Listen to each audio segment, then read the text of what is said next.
প্রিয় শিক্ষার্থী, আসসালামু আলাইকুম রহমতুল্লাহি ওয়া বারাকাতুহু।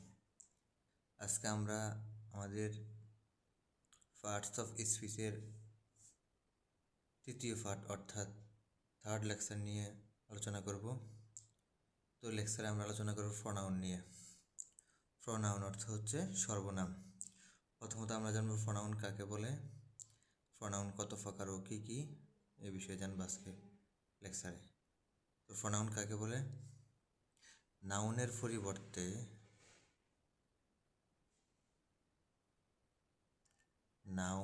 পরিবর্তে যে শব্দ বসে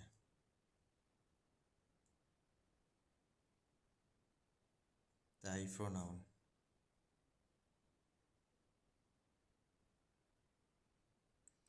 অর্থাৎ কোনো কিছুর নামকে নাউন বলে, আর ওই নামের পরিবর্তে মানে নাউনের পরিবর্তে যে শব্দ বসে তাই প্রোনাউন। অর্থাৎ the word which is instead of noun that is called pronoun. যে শব্দটি নাউনের পরিবর্তে বসে সেই শব্দটিকে আমরা প্রোনাউন বলবো। যেমন যদি এক্সাম্পল দেই, হি, শি, ইট, দে, ইটিসি, এগুলো হচ্ছে প্রোনাউন। এবার আমরা জানবো প্রোনাউন কত প্রকার। Pronoun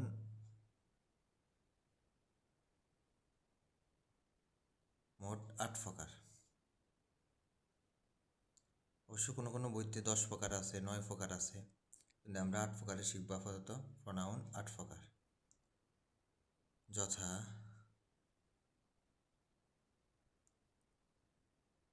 number 1 personal pronoun, Bangla হচ্ছে ব্যক্তিগত সর্বনাম। Personal pronoun.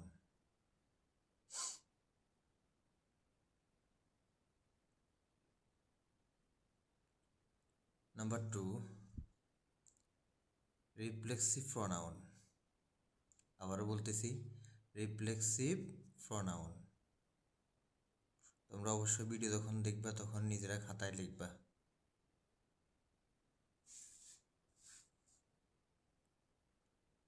Number 3 indefinite pronoun.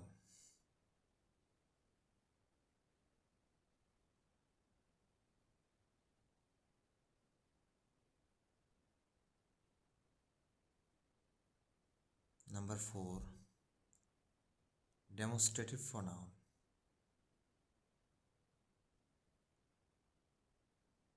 DEMONSTRATIV demonstrative pronoun.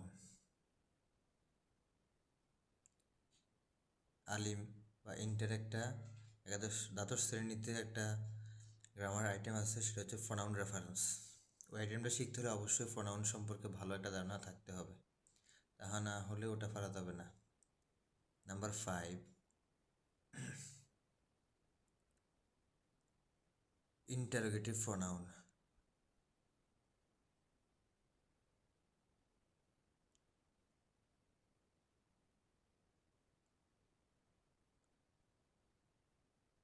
Number 6 relative pronoun.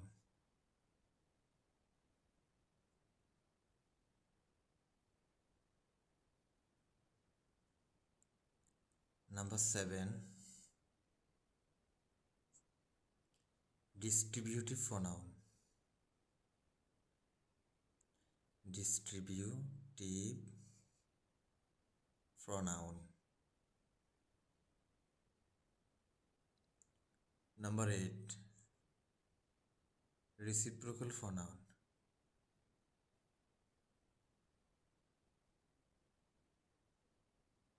Reciprocal pronoun. Pronoun এই 8 প্রকার। এখন আমরা এগুলো বিস্তারিত একটু আলোচনা করব।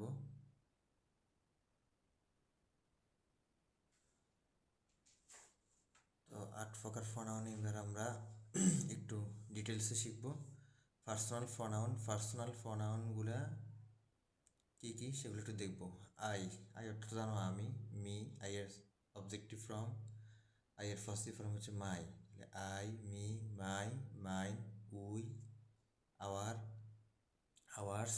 এদিকে উইয়ের অবজেক্টিভ ফর্ম আছে আস, উই মানে আমরা, আস মানে আমাদেরকে, আওয়ার মানে আমাদের, আওয়ার্স।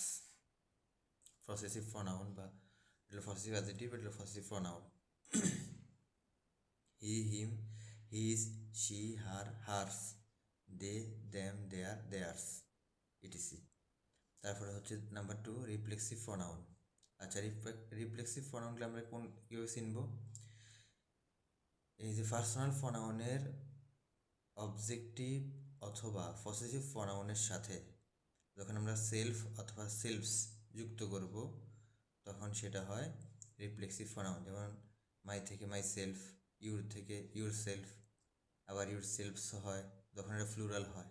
মনে রাখবা যে সিঙ্গুলার হলে সেলফ বসে এবং ফ্লুরাল হলে সেলফস, মানে যদি একজন বোঝায় তাহলে সেলফ, যদি একের অধিক বোঝায় দুই বা ততোধিক তাহলে selves. Your self, your selves, him self মানে একজনকে বুঝে তার নিজের, হার সেলফ, দ্যাম সেলফস, এগুলোই হচ্ছে রিফ্লেক্সিভ প্রোনাউন। অর্থাৎ সেলফ অথবা সেলফস থাকলে সেটা রিফ্লেক্সিভ প্রোনাউন। ইনডিফিনিট প্রোনাউনগুলা one, any, some, many, all, none, no one, everyone, someone, nobody, anybody, somebody, everybody, anyone. অর্থাৎ মনে রাখতে পারো যে one, any, some, many, all, none, no one, nobody, anyone, anybody, someone, somebody, everyone, everybody, একেবারে easy. Number 4 demonstrative pronoun. This, this, that, those, so, such. তো this হচ্ছে কাছের একটা বোঝালে দিস বসে সিঙ্গুলার, দিস হচ্ছে এটা ফ্লুরাল অনেকগুলো বোঝালে কাছে তখন দিস বসে। দূরের যখন একটা বোঝায় তখন দ্যাট বসে, আর দূরের অনেকগুলো বোঝালে দোজ বসে। এটা সিঙ্গুলার, এটা হচ্ছে ফ্লুরাল। এটা দ্বারা কাছের বোঝায় আর এটা দ্বারা দূরের বোঝায়। এটা দ্বারা কাছের একটা বোঝায়, এটা দ্বারা কাছের অনেকগুলো বোঝায়। এটা দূরের একটা বোঝায়, এটা দ্বারা দূরের অনেকগুলো বোঝায়। সো মানে তাই এটা অনেক সময় প্রোনাউন হিসেবে ব্যবহৃত হয়। সাস যেমন। Interrogative pronoun number 5 interrogative pronoun, যেগুলো দ্বারা যে প্রোনাউনগুলো প্রশ্ন করা হয়, যেমন what, which, who, whom, whose. Interrogative pronoun আর রিলেটিভ প্রোনাউন প্রায় সেম, পার্থক্য একটাই, এগুলো বসে প্রশ্ন করার ক্ষেত্রে সেন্টেন্সের প্রথমে, আর এগুলো বসে এগুলো সেন্টেন্সের শেষে প্রশ্নবোধক চিহ্ন থাকবে ইন্টারোগেটিভ প্রোনাউন যেখানে বসবে। কিন্তু রিলেটিভ প্রোনাউন বসে দুইটা ক্লজের মাঝখানে, দুইটা বাক্যে খণ্ডবাক্যের মাঝখানে বসে, মানে সম্পর্কযুক্ত সর্বনাম আর কি।